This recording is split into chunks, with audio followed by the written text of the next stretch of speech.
Hi Lods, eto, mainit-init pa, no? Kasi may init yung discussion eh. Doon sa nangyari kagabi sa Manila Clasico, yung laban ng Barangay Ginebra at ng Magnolia, no? Yung tira ni Scotty, no? Sinasabi na foul, no? Dapat may foul kay Mark Baroka pero hindi natawagan ng referee tapos hindi na challenge ni Tim Cone, no? So marami nagtatanong, bakit daw hindi na challenge ni Tim Cone yung tawag, yung nangyari, okay, yung nangyari na yun. Bakit hindi na challenge? Dapat may isa pa silang challenge. Kasi yung una nilang challenge, yung 3-point ni Missy na pumasok, successful. So, dapat may isa pa. Okay, ito na, Lods, no? Mainit-init pa. Nakuha ko ito mismo sa PBA, no? Sa mga technical ng PBA. Okay. So, unahin muna natin, no? Totoo, tama. May isa pang challenge ang Ginebra. May isa pa kasi successful yung una nilang challenge, eh. Kaso, anong nangyari? 'Di ba, nag-drive si Scotty Thompson tapos hindi tinawagan yung foul. Wala, na-let go. Tapos, natapos na yung, pinaul ni Stan Hardinger si Gio. Tapos, So, nangyari na yung mga nangyari, no? So, to answer the question, ang pwede lang kasi palang i-challenge, no? Ang pwedeng i-challenge ng head coach ay yung mga tawag ng referee. Okay? Yung mga tawag ng referee. Kaya nga, sinasabi namin, no, ang announcement is there is a challenge by the head coach ng kung ano man team.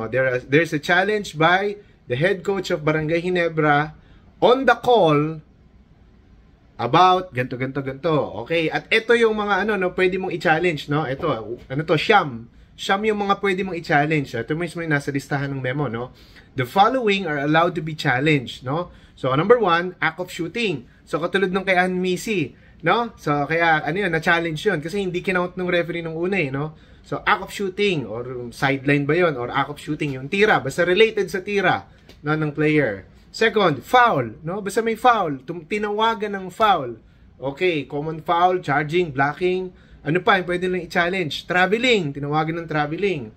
Tinawagan ng flopping, pang-apat na yun. 5 or 8-second violation, okay? Backcourt violation. Ano pa? Time out. Yun yung mga tinatawag na referee. Out of bounds. Kung sino yung huling last touch. Okay, last touch. And then yung shot clock. No? So yun yung mga dapat ano ba yung shot clock na matitira o yung mismong clock. So yun, pwede mong i-challenge yun. Okay?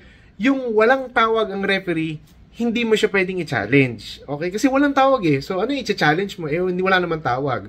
Okay? So that's the reason kung bakit hindi nakapag-challenge kagabi si Coach Tim Cone sa nangyari kay Scotty Thompson kasi walang tawag. You cannot challenge a non-call.